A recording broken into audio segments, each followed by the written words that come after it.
कैसे हैं आप सब लोग। आई होप आप सब अपने घर में सुरक्षित होंगे और अच्छे होंगे। पितृ क्या होते हैं, बहुत से लोगों को पता नहीं होता कि पितृ क्या होता है और पितृ दोष क्या होते हैं। कुंडली में कई बार ज़्यादातर लोगों के पितृ दोष कुछ ना कुछ किसी न किसी परसेंट से होते ही होते हैं। चाहे ज़्यादा हो चाहे कम इफेक्ट हो, या दोष ज़्यादा हो या दोष कम हो, लेकिन थोड़ा बहुत पितृ का दोष आ ही जाता है। क्योंकि आज के अगर हम बात करें कि लोग को पता नहीं है कि पितृ को पिंडदान कैसे करना है, कैसे उनको संतुष्ट करना है। चाहे आप जितने भी आप ठीक है, आप उनका पिंडदान करिए, चाहे जितनी भी रेमेडीज़ करिए और उनको जल अर्पित करिए, ये सब करिए, करते भी हैं लोग, लेकिन साल भर क्या करते हैं फिर, ये बात है। पितृदोष तब हो जाता है जब हम पितरों को ध्यान नहीं देते हैं। जब पितृ की तरफ ध्यान नहीं देंगे तो वहां पे कुंडली में दोष बन जाता है। यानी कि आप ऐसे कह सकते हैं पितृ दोष वो है कि पितरों को ध्यान ना देना। तो इसीलिए अपने एंसेस्टर्स जो आपके थे, जिनकी वजह से आपका वजूद है, जिसकी वजह से आप हैं, घर में जो भी संपन्नता हो रही है या आपकी जनरेशन बढ़ रही है, और भी चीज़ों के कारक यही होते हैं, रीज़न यही है। तो इसीलिए पितरों की तरफ ध्यान ना देना यही दोष बना देता है। करें क्या उसके लिए? उसके लिए आप ये कर सकते हैं कि सबसे पहले साल भर आप हर पूर्णिमा अमावस्या वाले दिन कुछ ना कुछ अपनी तरफ से दान करें पितरों के नाम का। खासतौर से अगर हम हफ्ते की बात करें तो शनिवार बेस्ट होता है।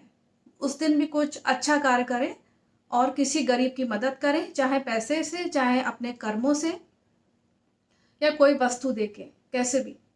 जब पितृ पक्ष आते हैं, जैसे कि अभी चल रहे हैं, उस दौरान आप किसी ब्राह्मण को, पंडित को, या किसी ज़रूरतमंद इंसान को अपनी तरफ से सफ़ेद वस्तुएं, सफ़ेद खीर और पूड़ी और थोड़े से रुपए दे दीजिए। सफ़ेद वस्तु में जैसे कि कुर्ता पजामा दे दीजिए, धोती कुर्ता दे दीजिए, वस्त्र सफ़ेद होने चाहिए, और कुछ पैसे और खीर और पूड़ी, ये पितरों के नाम का दिया जाता है। ये बहुत ही आम, एक बहुत कॉमन रेमेडी है। दूसरा है कि आप जब भी जल अर्पित करें तो साउथ की तरफ करें। साउथ वेस्ट डायरेक्शन ठीक है, वैसे तो दक्षिण होता है, साउथ वेस्ट भी ली जा सकती है। अगर पॉसिबिलिटी आपका घर में अपार्टमेंट या ऐसा कुछ घर आपका ऐसा बना है कि साउथ में कहीं जगह नहीं है खड़े होने की, या दीवार आ रही है वहाँ पे आपके, तो साउथ वेस्ट का आप ले सकते हैं। 12 बजे के बाद पितृ के द्वार खुलते हैं, जिसे गोल्डन डोर भी कहते हैं। जब पितृ के द्वार खुल जाते हैं, उस वक्त 12 बजे के बाद आप उनको एक तांबे के लोटे में काला तेल थोड़ा सा डाल के, थोड़ा सा एक काला तेल पड़ जाएगा, आपको काला तेल बहुत आसानी से मिल भी जाएगा मार्केट में, वो डाल के जल अर्पित करिए। जल की धारा नाली में नहीं जाना चाहिए, वो कोई गमला या मिट्टी ऐसा नीचे होना चाहिए जो कि उसको एब्जॉर्ब कर ले, और धारा जो है जल की वो टूटनी नहीं चाहिए। तो इस तरीके से अगर आप करेंगे, और पितृ पक्ष के दौरान ये करना ज़रूरी होता है। और तीसरा जो बहुत अच्छा उपाय है, बहुत सिंपल है, और वो है भागवतम, श्रीमद् भागवत महापुराण। हम भगवत गीता की बात नहीं कर रहे। कई लोग भगवत गीता और भागवतम में कंफ्यूज हो जाते हैं, उनको पता नहीं है कि भागवत एक बहुत बड़ा ग्रंथ है जिसमें कि 12 स्कंद हैं, 12 कॉन्टोज हैं। ये आपको गीता प्रेस पे मिल जाएगी। गीता प्रेस से आप चाहे तो अमेज़ॉन से मंगवा लीजिए। एस्कॉन की क्योंकि थोड़ी महंगी होती है, आम जनता नहीं खरीद पाएगी, लेकिन गीता प्रेस की थोड़ी सस्ती है, वो ओरिजिनल है, यथारूप है। तो वहाँ से गीता प्रेस का लेंगे तो वो ऑथेंटिक भी है और रियल है। वहाँ से आप गीता प्रेस से अमेज़ॉन से मंगवा लीजिए। बड़ी और छोटी किताब दोनों अक्षरों में आती है, मतलब बड़े अक्षरों में और छोटे अक्षरों में आती है, वो आप ले लीजिए। इसमें से 780 रुपीज़ के 760 ऐसे कुछ इसके दाम है अमेज़ॉन पे। ये संस्कृत, एक तरफ संस्कृत है एक तरफ हिंदी ऐसे है, और जो श्री शुक सुधा सागर है, श्री शुक सुधा सागर भागवतम जो है वो पूरी की पूरी हिंदी में लिखी हुई है, उसमें संस्कृत के श्लोक नहीं दे रखे हैं। उसको आप रोज़ पढ़िए, मेरे पास भी है, तो उसको अमेज़न से परचेज कर लीजिए। वो रोज़ पढ़िए, एक चैप्टर रोज़। कितने बजे पढ़ना है? 12 बजे के बाद आप दोपहर में, शाम को, कभी भी पढ़िए।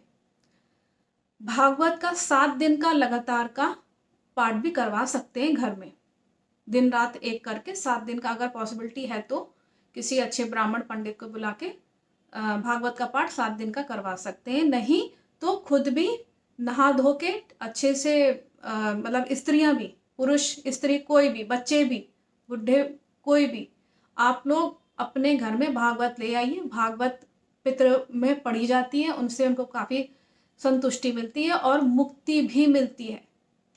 भागवत पढ़ने से श्रीमद् भागवत महापुराण आपको भाग 1 और भाग 2 ये दोनों ही आपको अमेज़न पे मिल जाएंगे। अगर आपको पूरी हिंदी में चाहिए है तो श्री शुक सुधा सागर है। अगर आपको संस्कृत और हिंदी दोनों में जो मिलेगी वो आपको श्रीमद् भागवत महापुराण भाग 1 और भाग 2 है। तो 2 वर्जन हैं इसके, कोई भी ले लीजिए, दाम उतना ही है, 780 ऐसी कुछ मिलती है, मेरे पास भी है। तो उसको पढ़िए दोपहर में 12 से 1 के बीच में, या शाम तक भी पढ़ सकते हैं, रात तक भी, 8, 9, 10 जब ऑफिस से आप आ जाएं तो एक चैप्टर ज़रूर से पढ़िए। वो मुक्ति का मार्ग है, उनको संतुष्ट करता है। ये मैं अपना खुद का अनुभव बता रही हूँ, क्योंकि हम खुद उसको पढ़ते हैं और औरों को भी बताते हैं कि भागवत रोज़ पढ़िए। श्रीमद् भागवत महापुराण का एक चैप्टर ज़रूर से पढ़िए।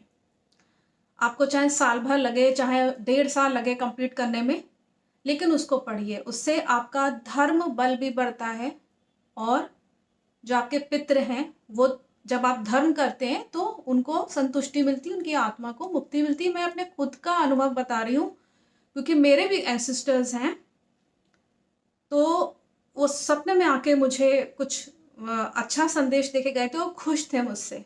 ये मैं अपनी अनुभूति आपको बता रही हूँ।